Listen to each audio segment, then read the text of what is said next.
Okay, the next problem we're going to look at is going to be similar to the last one that we did, but I mean similar process, I should say, in the steps that we go through, but it'll be a little bit different problem that we're going to be seeing. So here for problem or sample problem 2.4, the process that we're going to go through sounds familiar. We're going to construct that free body diagram to start.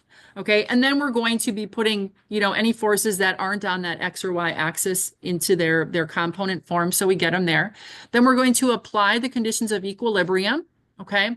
And then we're going to use that rectangular component method to solve, all right? So if we look at 2.5, yes, 2.5, yeah.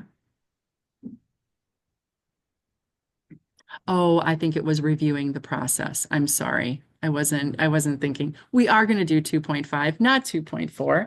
And I guess I don't have the illustration here on the PowerPoint. So we're going to go right underneath to page 42. And here is our sample problem 2.5. Okay. So what we want to do here is we have a package, a 30-kilogram package. All right. And we want to determine the magnitude and direction of the smallest force F.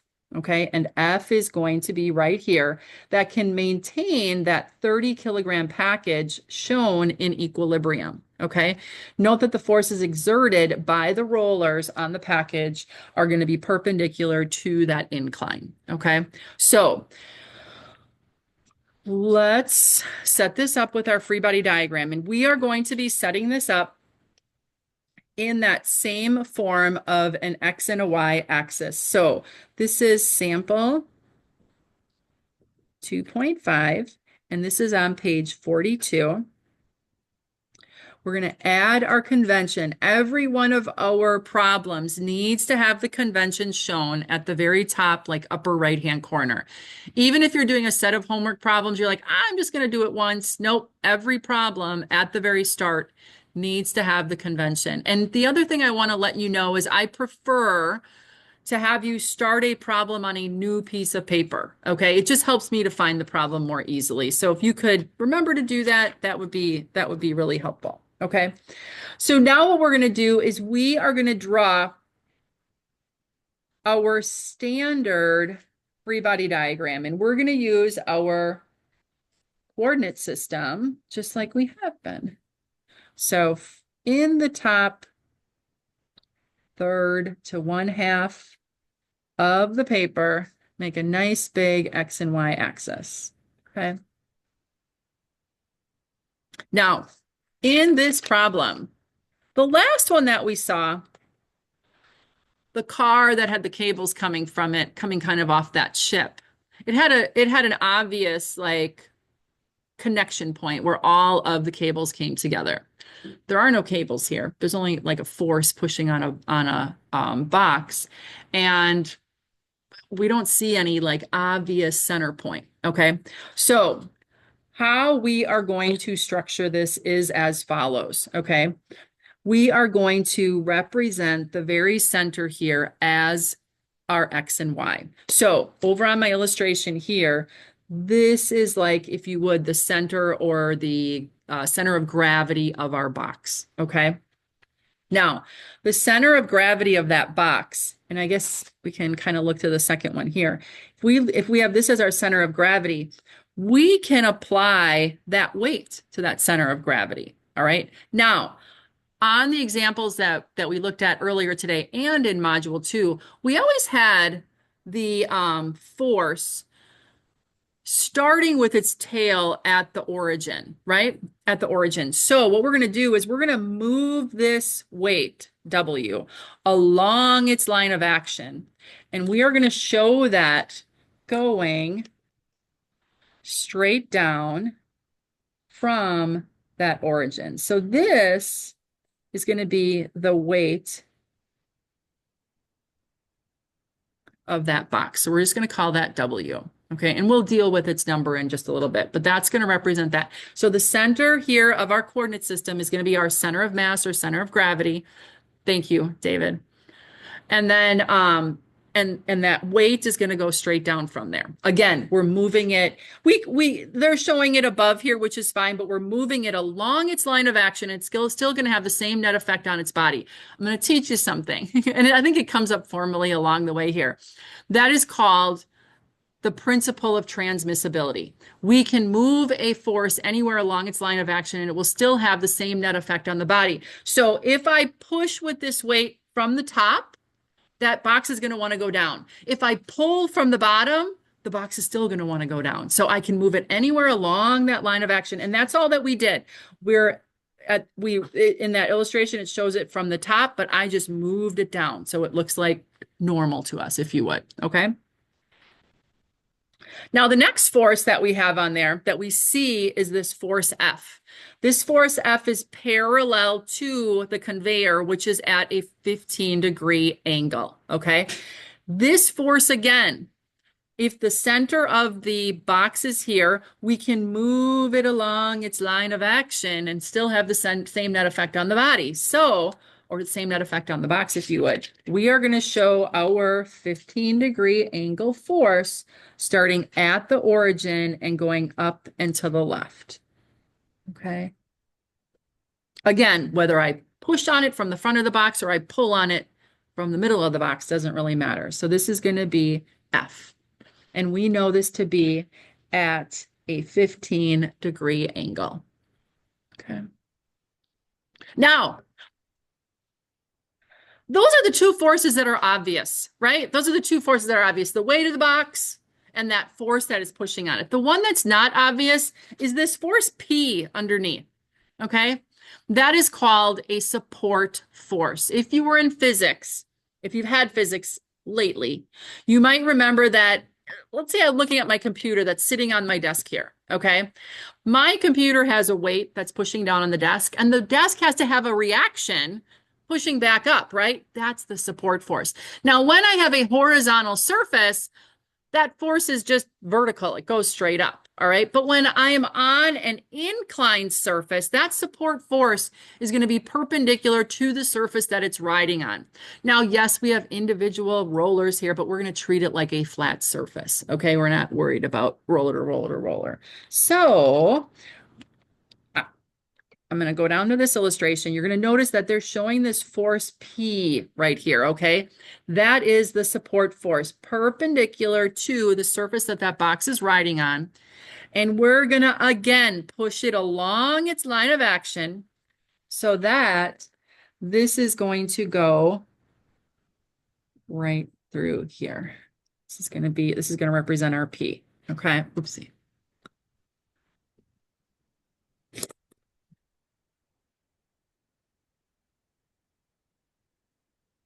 Now, you have to be like, well, what are the angles now? Okay. So we know that P is going to be perpendicular to that surface. We know that from vertical here, this is going to be a 15-degree angle. So when we push it along, that 15 is going to be on that side as well. So right here is that 15 degrees, okay? Does that make sense to everybody? So if I'm gonna go down here, I'm just gonna lightly draw in where that P is. And then this was 15 degrees on the diagram, right? So it would be 15 degrees here, okay, on our coordinate system. Okay. So how do you feel about that? Any questions on the diagram at this time? Okay. So what are we trying to find? I think we want to find force F, right? What is the force that keeps that in equilibrium? And I think that's it. I think that's it. Let me just double check.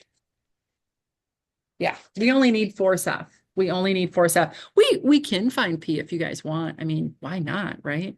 But for right now, the problem is only asking for what is force F, okay? So number one here is free body diagram.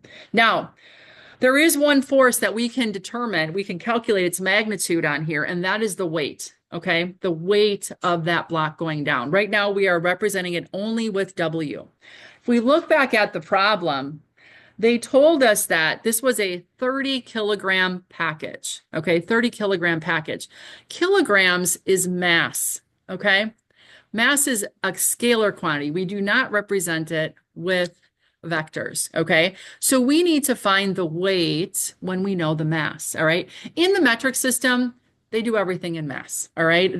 When they weigh packages, when they express, what something, I don't want to say weighs or how much matter something has, they give it in mass. And they give it in mass because it is a fundamental unit, meaning if I was on Earth or if I'm on the moon, that value is not going to change. But weight does. Weight changes based on the gravitational pull that you have. In the English system, we don't deal with slugs, right?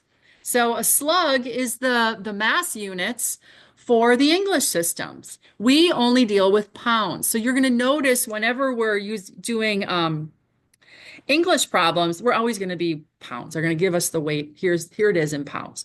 But in the metric system, we're going to see sometimes they'll give it to us in newtons, but sometimes they'll give it to us in kilograms, which is usually the more accepted and more widely used unit of measure. So we have to make sure that we can get it into weight. We got to go from mass to weight. Does anybody remember the equation to calculate weight from mass?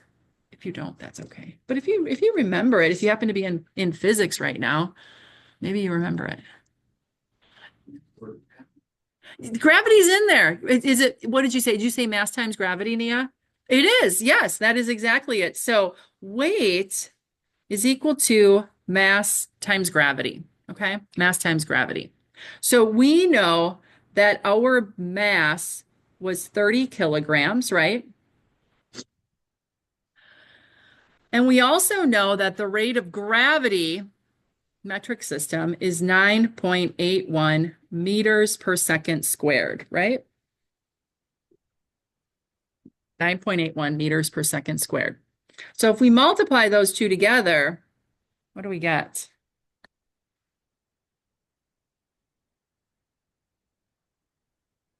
We should all be doing it. Get out your calculator, multiply 30 times 9.81. David says it's 294. I'm going to add 0.3 newtons, okay? Now, how did I get a newton? Kelly, you have kilogram meters per second squared.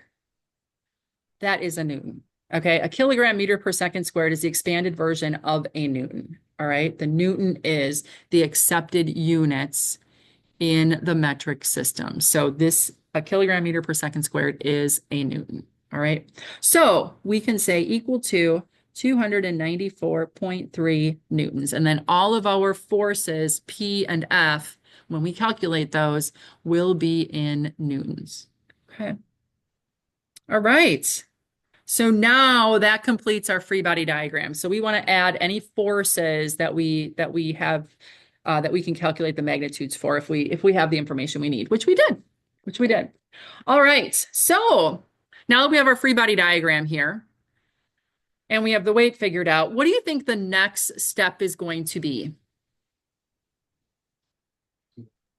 Components. The X and Y forces. Yes, we want to calculate those components, right? Absolutely. So we have two forces that are not on the X and Y axis. So we need to determine what their X and Y components are. So before we start calculating, we want to draw them in place, right? And this is where when we have a really nice big diagram, makes it so much easier to put those in place and label them. So I've got a PX, I've got a PY, and I'm going to have an FX and an FY.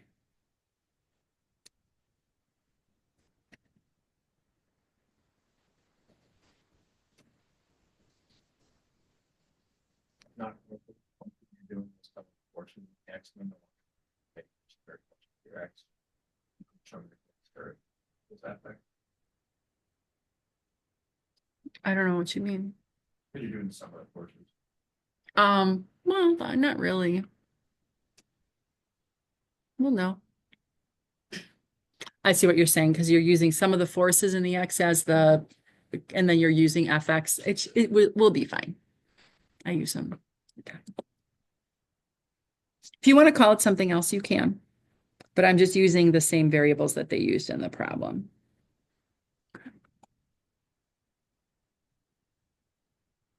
All right, once we have our forces drawn on the X and Y axis and we have them labeled, now we need to calculate each value in terms of their hypotenuse, right?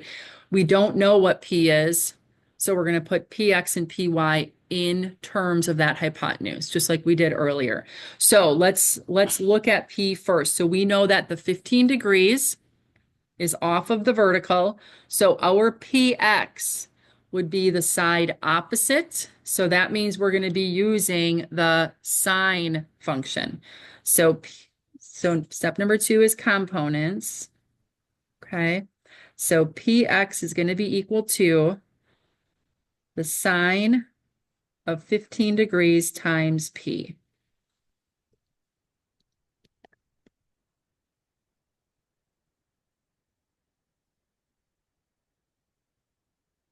So 0.2588P for PX. And then PY is going to be the cosine of 15 degrees times P.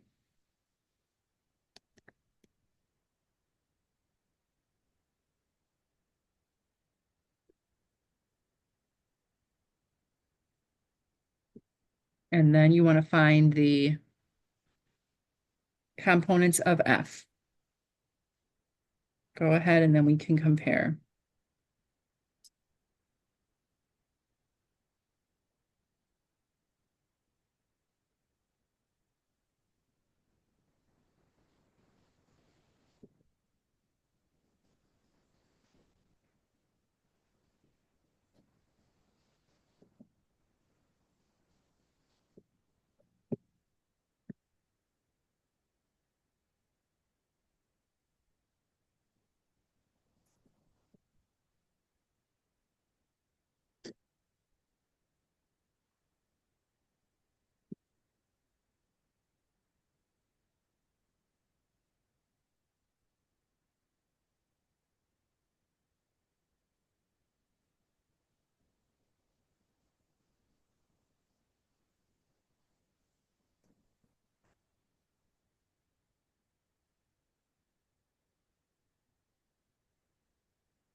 So for FX, you should get the 0.9659 because that one is going to be the cosine of 15 degrees times F, and then 0.2588 for the FY. Any questions? Okay. Do you So want us to now that bubble we those have, answers? what was that? Do you want us to bubble those answers? I just put a Like line the under either oh, one. just Yeah, put you one. could put a Okay. bubble. I know. So yeah, we can bubble. That's happier to bubble them. Just making I sure. like Sorry. that. Yeah, yeah. I like it. Good. We'll be consistent, right? Yes. Let's bubble them. We could put smiley faces next to them and sunshine, rainbows. Okay. They're intermittent answers. So what you don't want to do is you don't want to put a box or a circle around them because you don't want to have a million circles and then you don't know which one's your final answer. Okay. Okay. So components are done. So now we are ready to apply our equations of equilibrium. Okay. So I'm going to start on the next page here. This is going to be my step number 3.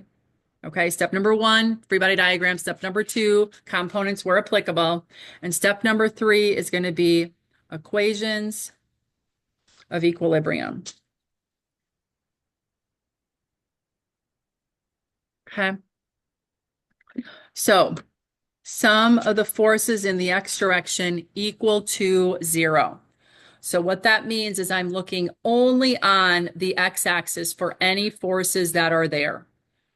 So as I look here horizontally, I've got a positive px and I've got a negative fx. According to my convention, anything going to the left is negative, anything going to the right is positive.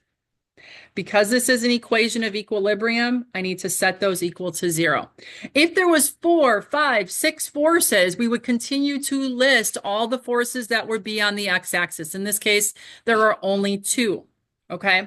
Now, we just found each one of these components in terms of their hypotenuses. So what we're going to do for px, we're going to write 0.2588p minus for fx 0.9659f. Okay, so now instead of the x's and the y's, we've got the hypotenuses listed, and then we're going to set that equal to 0. This is as far as I can go with that. So we're going to just leave it there, but there's a good chance we might come back to it, right? So now our second equation of equilibrium is sum of the forces in the y equals 0, okay? So go ahead. I believe you can go ahead and write your equation of equilibrium in the y direction, okay?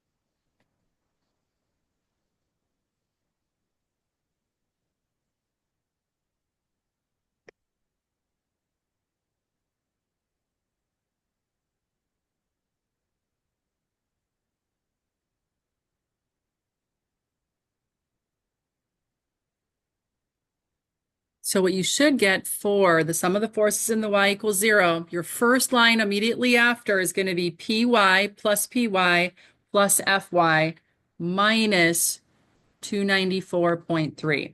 We've got a plus py plus fy minus, based on their directions, up and down. Then what I did is I substituted for py its value in terms of its hypotenuse, so the 0.9659p. And then for fy, did the same thing, 0.2588f. And then I took the 294.3 and just put it on the other side right away, okay?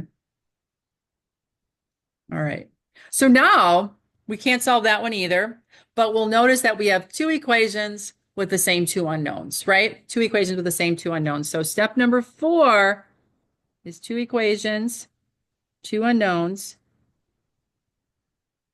And that means we're going to get to do the substitution method. Okay. All right. So we're going to identify, I'm just going to use that first equation as my number 1. So that's going to be the 0.2588p minus 0.9625f is equal to 0. Okay. And then my number 2 is going to be the latest one, 0.9659p plus 0.2588f is equal to my 294.3 newtons. Wait, where does the 294 come from? Oh, Ava, it came from your weight going down right here in the y direction. Okay.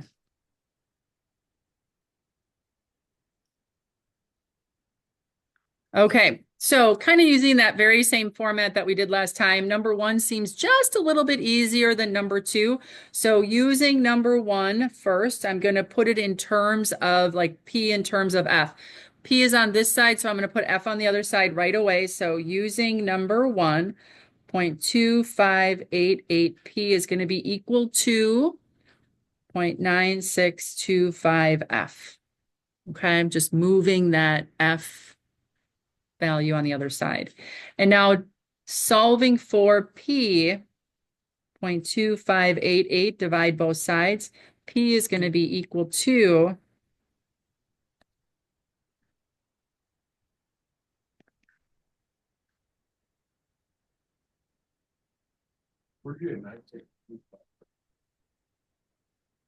I don't know. So it should be Oh, 9659. I don't, yeah, Kelly. Let's see. Should be 59, right? Hoping that's the only place I did that. Yeah. 25 is here. There it is. Yeah. So 9659F. I'm sorry. If you copied mine, I apologize. So your F should be 0.9659F. All right, same thing here. I had it wrong here and here.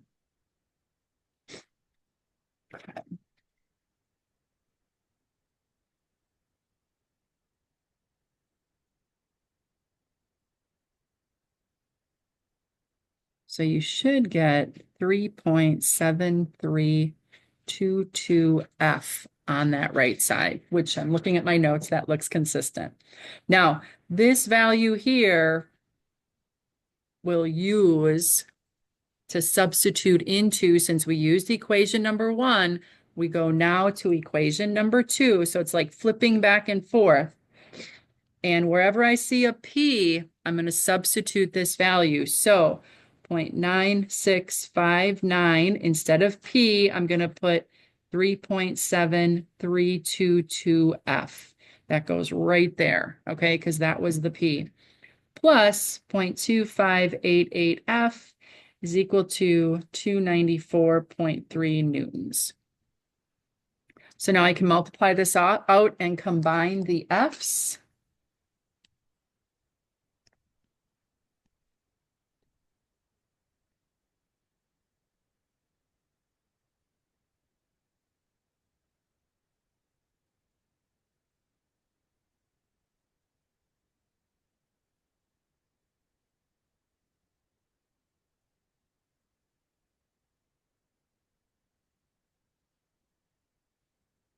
So now I can combine those two.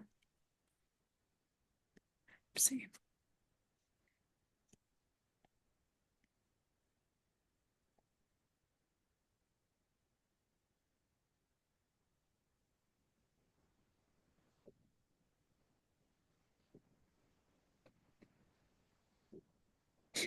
Yeah.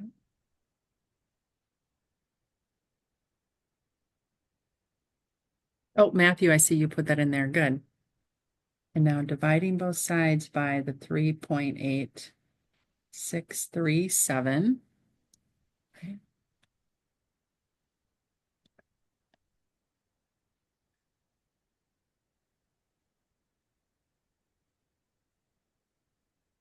I've got 76.2 newtons. You know, I'm going to put 1.7. I'm going to put 1.7 in this one. And then that way, when we substitute it back in the other one, it'll be a little bit more accurate.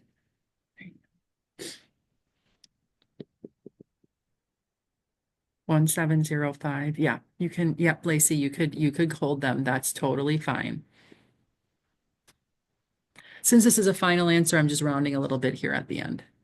So now, once we have F, we can plug it back in up here, right? So that's really going back. Since we did all this work with number 2 to get F, we want to go back into number 1. And because here we use number 1 and we have it P already rearranged in terms of F.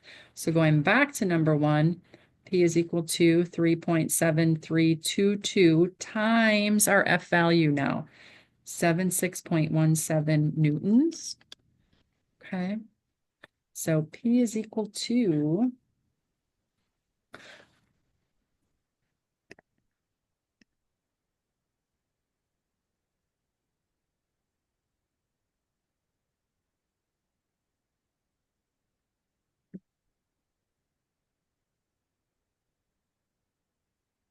284 point, yep, 28. Yep, yep, yep, yep. There we go. Now the problem only asked for F. They wanted to know what force will keep that perpendicular or keep that in line and in equilibrium. But I mean, we're right here. We can solve for F or P right away, right? And why not? Why not? Okay. So reviewing our process again, same process as we used on the first one. Step number 1 was free body diagram and convention. Okay, here we did have to do a little calculation here for the weight based on the mass, multiplying by gravity. And again, that's going to be really exclusive to the metric problems, okay? And we won't always see it. It's when we see it, we have to put the kilograms, we have to multiply by gravity to get that in weight, okay? Then we calculated the components in terms of their hypotenuses, okay? Then we used our equations of equilibrium. We found that we had two equations with the same two unknowns. And then we use the substitution method to solve for F and P. Okay.